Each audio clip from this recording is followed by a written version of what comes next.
Hi everyone, happy Saturday. I'm probably looking not so professional right now. I don't normally work on Saturdays, but I wanted to give you guys some feedback after your first week. I wanted to say hello and give you a couple tips and tell you a little bit about content for this coming week.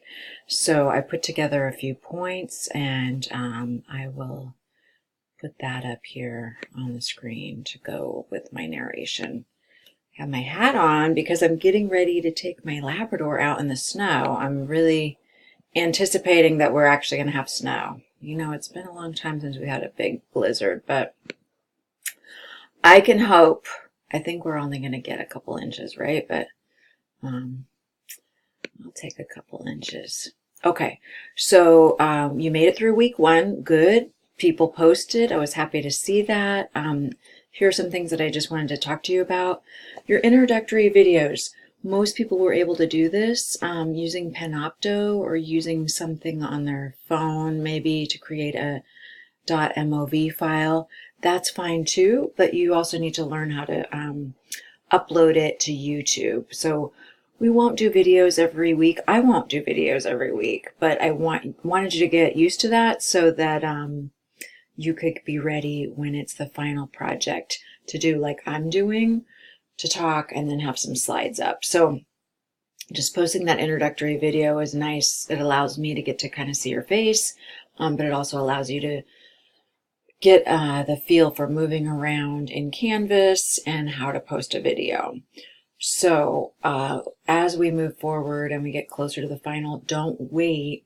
If you need help, you can have a friend. I mean, most of you know how to use technology far better than me, but have a friend help you. One thing that I noticed, well, there are a couple things. Make sure you check your lighting and do a test video before you upload. For this week, I wasn't grading on, the quality of voice and sound and background. But when you do your final presentation, it should be professional in terms of it's not dark. You're wearing something somewhat professional, unlike me today. And then, the sound is good and that sort of thing. The other thing I noted for a lot of you is that you're looking down because you might just have your phone sitting on your desk. Here's something I'm going to do. I want to just show you. I made this comment to a lot of people. I'm just taking 2 additional textbooks and putting my laptop on top of those textbooks. So if you notice now, like my view of you, it should be more straight on. So we don't want to be just like this, like looking down at our camera, because then when your viewers see you, they have to be looking up, and it almost, it creates this weird dynamic, right? So it's uncomfortable for your viewers. So that's one tip. The other thing I wanted to say about, so introductory videos, that's enough on that. Schedule and tips for success. So most of you read the syllabus, thank you, and you know that we run from Sunday to Saturday. You can do your work ahead of time. You do not have to wait until the last minute, until Saturday, to post your responses, or in last week's case, Thursday at 4.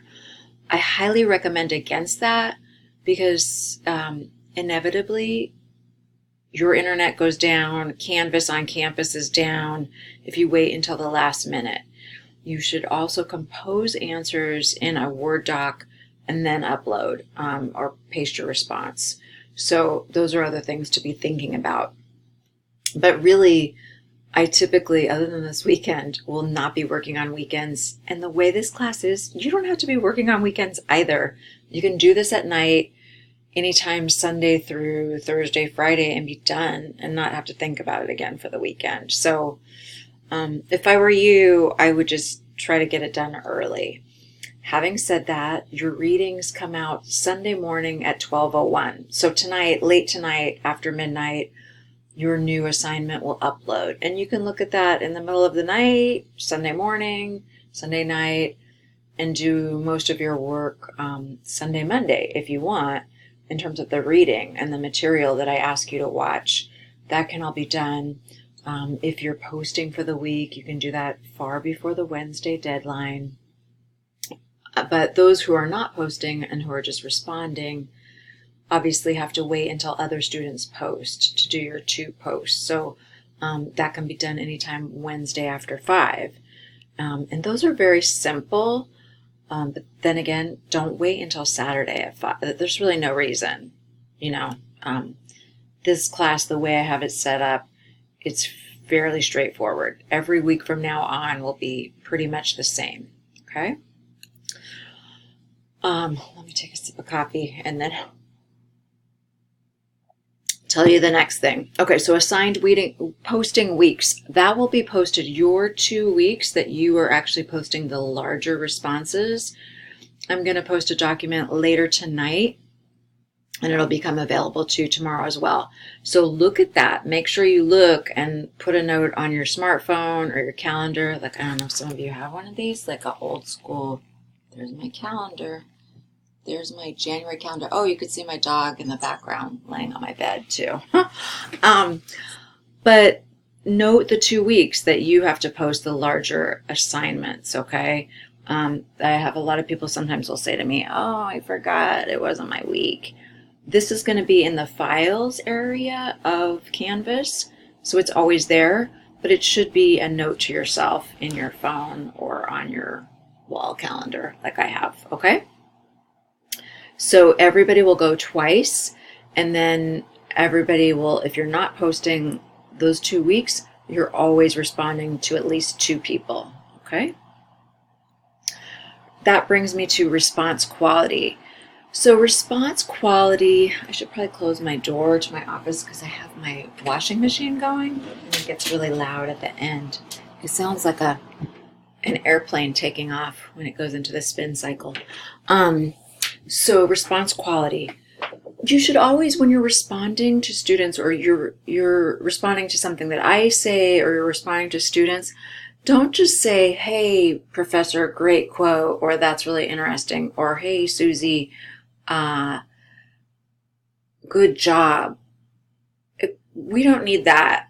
I mean, it's really nice to, of course, be positive, but I want to see that you've actually responded to something specifically in the content of the material. So for instance, someone said that they're a car aficionado.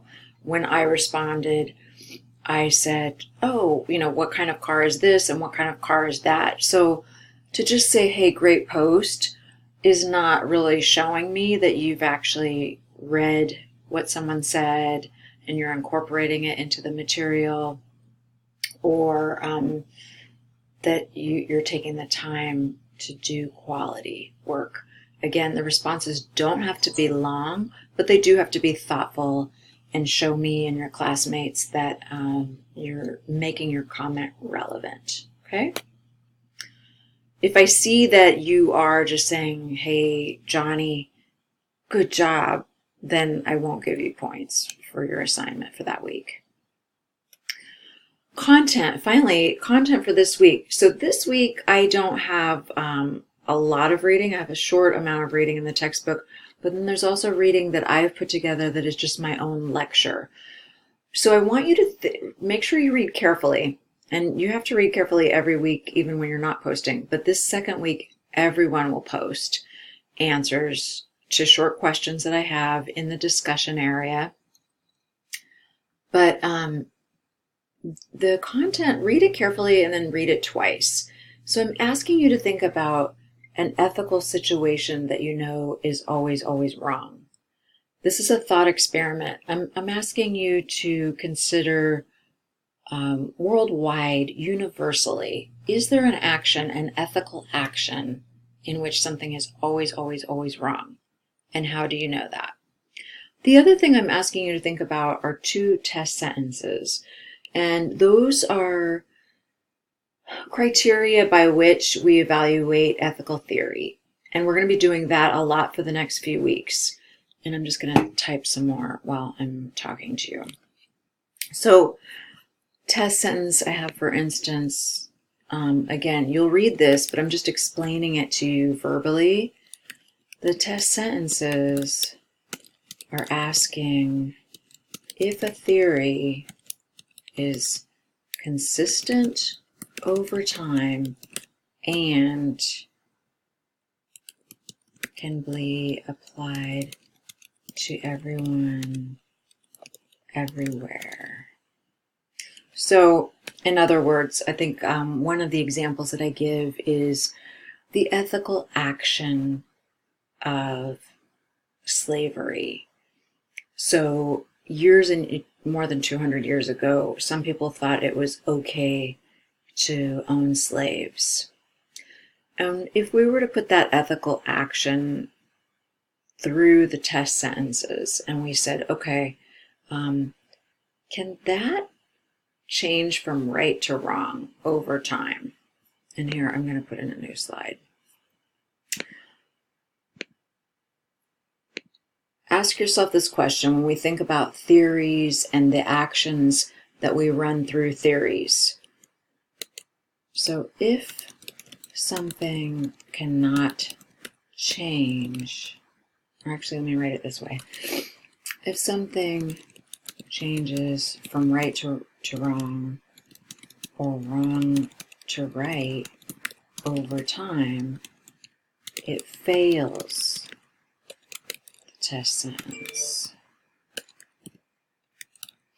Because test sentence 1, and you can switch them around, it doesn't matter if that's 1 or 2. Test sentence 1 says, can something, if something changes from right to wrong or wrong to right, then it can't pass the test sentence. Why are we doing this? What do these test sentences mean? The test sentences are helping us to find some ethical theory that we can all use all the time and help us to agree upon. And I'll give you a hint. We're not going to find many that allow us to all agree upon the same things all the time.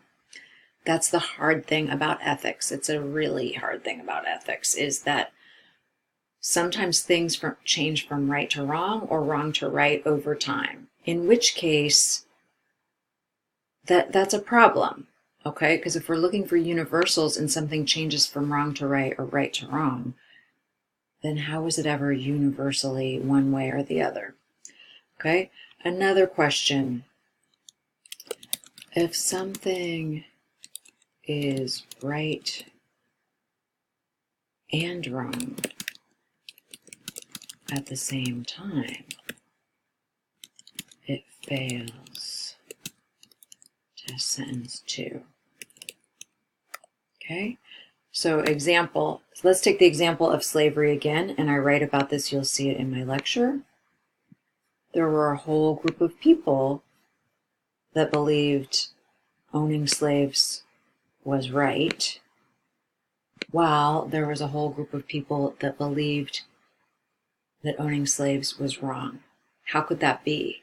Okay, so if we have the action correctly analyzed, it shouldn't be right for some, wrong for others at the very same time. So even before laws changed and slavery was outlawed, there were people who thought, no, slavery is bad. I don't need a law to know that. Okay, so that's the other thing we have to think about in ethics. Legal doesn't always mean moral. And an example of that, slavery, as I noted, medical marijuana. So now medical marijuana is legal, but that doesn't necessarily make it moral. There are many people who believe medical marijuana is completely fine, or was completely fine before we had a law that changed. Just because we have a law doesn't necessarily mean, okay, now it's 100% correct. It could have always been correct. We just had kind of screwed up laws, according to some people. And as an aside, if you've ever seen anyone struggle with cancer and go through chemo, you might agree that medical marijuana was always okay, because it helps people to be able to eat and keep down food and not be vomiting their guts out. Okay, so that's a little bit about content, the mechanics of the course, what to expect. I'm still getting through a lot of your introductory videos. It was a very busy week for me, so I have 2 sections of your class, and I hadn't really done the videos before, and I would typically in the past have people just do a text, a written response to introduce themselves, but I like the videos better, and I'm having you do a video presentation at the end of the semester anyway, so I think that this really helps, okay? So I'm still making comments if you're wondering. Typically most weeks I will have made all the comments to your posts by Thursday night, Friday, and then your responses. I might make some more comments Sunday or Monday, but most of the time I'm right on top of things. Okay. If you have questions, let me know. Otherwise, I'll see you online. Have a great weekend. I hope we get some snow. If we do, I'll post some pictures of me with the doggy. Take care.